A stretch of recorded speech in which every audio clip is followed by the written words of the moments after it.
जहां जम्मू कश्मीर के पहलगाम में हुई आतंकी घटना की जगत गुरु स्वामी विकास दास महाराज ने कड़ी निंदा की है। साथ ही साथ राष्ट्रपति, प्रधानमंत्री और गृह मंत्री से जम्मू कश्मीर में तुरंत राष्ट्रपति शासन लगाने की मांग भी की है। इसके साथ साथ उन्होंने इस घटना को लेकर जम्मू कश्मीर सरकार की कार्यप्रणाली पर भी सवाल खड़े किए हैं। उन्होंने कहा कि संत समाज को एकजुट होने का समय आ गया है और संत समाज घटनास्थल पर जाकर धरना देगा, तब तक वहां से नहीं उठेगा जब तक न्याय नहीं मिल जाता। संत समाज क्यों प्रधानमंत्री से भारत को हिंदू राष्ट्र घोषित करने की मांग कर रहा है, इस बारे में जगत गुरु स्वामी विकास दास महाराज से खास बातचीत की है हमारे एसोसिएट एडिटर अनिल कुमार ने। जगत गुरु स्वामी विकास दास जी महाराज ने जम्मू एंड कश्मीर में राष्ट्रपति शासन लगाने की मांग की है।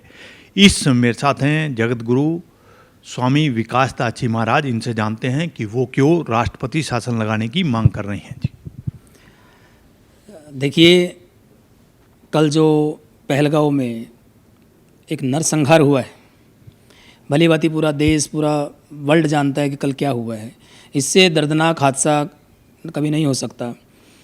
वहाँ पर किसी जाति को लेकर नरसंहार नहीं हुआ। सिर्फ वहाँ ये पूछा गया कि आपका धर्म कौन सा, आप हिंदू हैं, आप क्या हैं।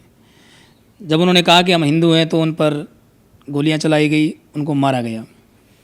और ऐसा नरसंहार हमने नहीं देखा कभी, जितना सरेआम एक आज ऐसी देश की सरकार की मौजूदगी में हुआ है।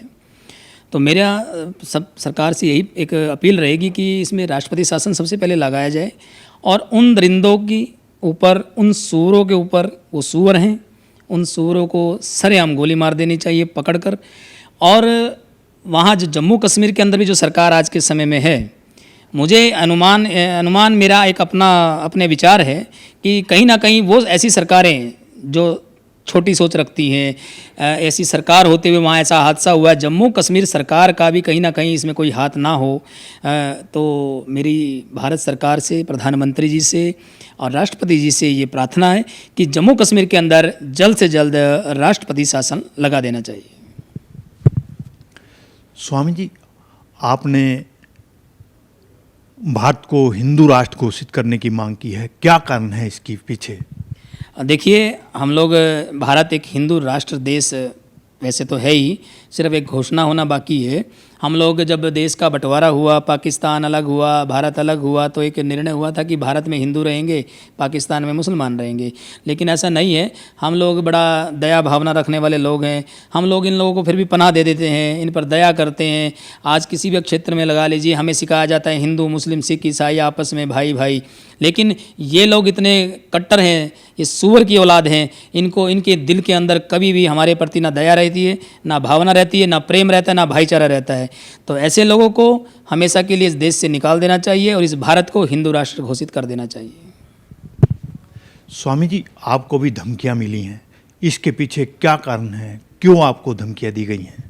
देखिए, मैं इन धमकियों से नहीं डरता हूँ। धमकियाँ अनेक बार मिली हैं। आश्रम पर भी कई बार लोग आए हैं, हथियार लेकर भी आए हैं। उन्होंने ऐसे ऐसे काम किए कि मुर्गा काट कर भी हमारे आश्रम में डाला है। तो प्रशासन ने अपनी कार्रवाई की है। उन चीज़ों से मुझे कोई फ़र्क नहीं पड़ता है। ये गिदड़ भक्तियों से मैं डरने वाला नहीं हूँ। देश के लिए जीवन समर्पित किया है, देश के लिए ये जीवन दिया है और देश के लिए ही दिया जाएगा। मेरी एक प्रार्थना रहती है सभी से, जहाँ भी हम कथा के माध्यम से प्रवचन करते हैं या जिस प्रकार भी हम जाते हैं कहीं भी, कि हिंदू जो भी हैं, जो आज देश भर में, भारतवर्ष में रहते हैं, उनसे मेरी एक अपील रहती है, शास्त्र के साथ साथ आज शस्त्र रखने की भी बारी आ गई है, हथियार रखने की बारी आ गई है। कई लोग ऐसे होते हैं जो हमारे इस भाषण को भड़काऊ समझते हैं, लेकिन मैं भड़काऊ भाषण नहीं दे रहा हूँ। आज ऐसी स्थिति पैदा हो गई है, ऐसा माहौल पैदा हो गया है कि हर व्यक्ति को अपनी सुरक्षा स्वयं करनी पड़ेगी। हर व्यक्ति के साथ सेना तैनात नहीं रह सकती है। आज जब वहाँ ये पहलगांव में हादसा हुआ है, अगर अपने साथ उनकी सुरक्षा होती, कुछ ना कुछ सुरक्षा कर सकते थे। ऐसे ऐसे व्यक्ति थे। एक हमारे हरियाणा से ही एक लेफ्टिनेंट कर्नल जो वहाँ शहीद हुए हैं, अगर उनके पास कुछ अपना ऐसा हथियार होता, कोई शास्त्र होता, तो वो अपना बचाव कर सकते थे, औरों का बचाव भी कर सकते थे। लेकिन ऐसा हमें अधिकार ही नहीं है रखने का। हमें अधिकार मिलना चाहिए ये चीज़ रखने के लिए। और ऐसे सूरों को, जिन्होंने हमारे साथ ये विश्वासघात किया है, उनको जल्द से जल्द पकड़कर सरेआम चौक पर खड़े करके गोली मार देनी चाहिए। प्रधानमंत्री जी से, गृह मंत्री जी से, राष्ट्रपति जी से मेरा निवेदन है कि जल्द से जल्द इस पर कार्रवाई करें और इसे राष्ट्रपति शासन लागू करें और हिंदू राष्ट्र घोषित करें। स्वामी जी, आपने प्रधानमंत्री से मांग की है कि संत समाज को वहाँ जाने देना चाहिए, तो संत समाज वहाँ क्यों जाना चाहता है?